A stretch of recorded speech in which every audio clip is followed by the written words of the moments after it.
Dollar बाहर निकालो। एहसन इकबाल ने बड़े बड़ों को खबरदार कर दिया। IMF से जान छूट जाएगी। बड़ा फार्मूला सामने आ गया। मुल्की मुईशत की नैया डिबोने वालों को आखिरी सॉफ्ट वार्निंग जारी। IMF की शिकंजे से निकलने का मुश्किल हल तलाश कर लिया गया। मुल्क को इस वक्त किन दो अहम चैलेंजेस का सामना है? मुल्क पैदावारी शरह में इस वक्त कहां खड़ा है? IMF का मुआहदा मुकम्मल किए बगैर कोई रास्ता नहीं। LCs ना खुली तो मुल्क में पेट्रोल गैस की शदीद किल्लत हो जाएगी। मुल्क में तेल के बहरान की घंटी बज गई।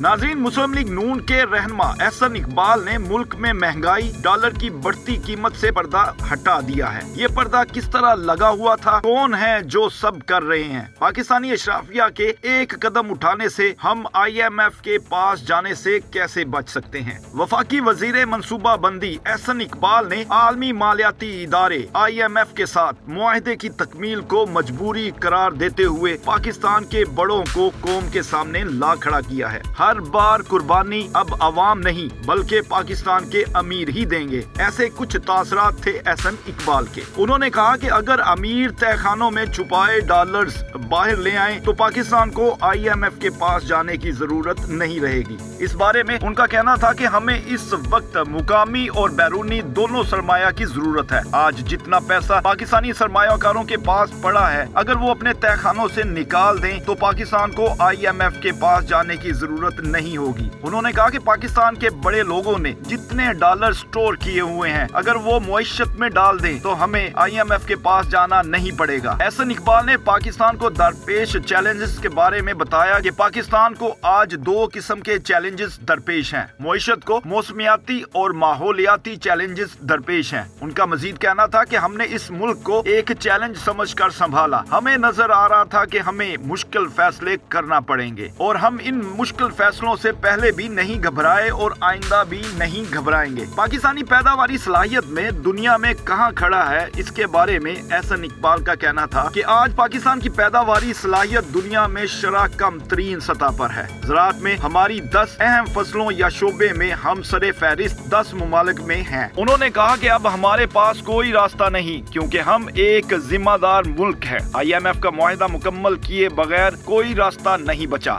इसके लिए हमें काफी सारी एडजस्टमेंट करना पड़ेगी। उनका मजीद कहना था कि हमारे ऊपर कई बरसों का बोझ पड़ा हुआ है और हमें हर हाल में IMF के पास जाना पड़ेगा। वफाकी वजीर मनसूबा बंदी ने कहा कि मुल्क के लिए जो फैसला जरूरी होगा वो हम करेंगे क्योंकि हम मुल्क को किसी भंवर में फेंकने के मुतहम्मिल नहीं हो सकते। लेकिन नाजरीन ठहरिए, ये तो बात की है एहसन इकबाल ने। अब मुल्क में मुईशत की असल सूरत हाल क्या है उसके बारे में भी आपको बता देते हैं। अब मुल्क में मुईशत की सूरत हाल क्या है, किस तरह मुल्क एक और बड़े बहरान की तरफ बढ़ रहा है, किस तरह पेट्रोलियम मसनूआत की शार्टेज होने जा रही है, इससे बचने का कोई रास्ता बचा है या नहीं। नाज़रीन, ताज़ा तरीन इतलात के मुताबिक मुल्क में एक बार फिर से तेल के बहरान का खदशा पैदा हो गया है। ऑयल कंपनीज एडवाइजरी काउंसिल ने मुल्क में तेल के बहरान की घंटी बजा दी है। OCAC ने मामलात की हसासियत पर हुकूमत को खत भी लिख दिया है। खत में कहा गया है कि बर वक्त LCs ना खुलने से मुल्क में तेल के बहरान का खदशा है। बर वक्त LCs को यकीनी बनाने के लिए वजीर खजाना और वजीर पेट्रोलियम अपना किरदार अदा करें। खत में कहा गया है कि बैंकों की जानिब से LCs ना खुलने से कुछ ऑयल कार्गोस मंसूख हो चुके हैं और LCs ना खुलने से तेल की सप्लाई में तातुल पैदा हो रहा है जिसे फौरी तौर पर खत्म करना नागुज़ीर है। मजीद कहा गया है कि मुल्क की जरूरियात पूरी करने के लिए 1 अरब 30 करोड़ डॉलर मालियत का तेल दरामद किया जाता है। मुल्क में माहाना 4,30,000 metric ton petrol, 2 lakh metric ton diesel दरामद किया जाता है। एक मरतबा सप्लाई चेन मुतासर होने के बाद बहाली में 6 से 8 हफ्ते लगेंगे।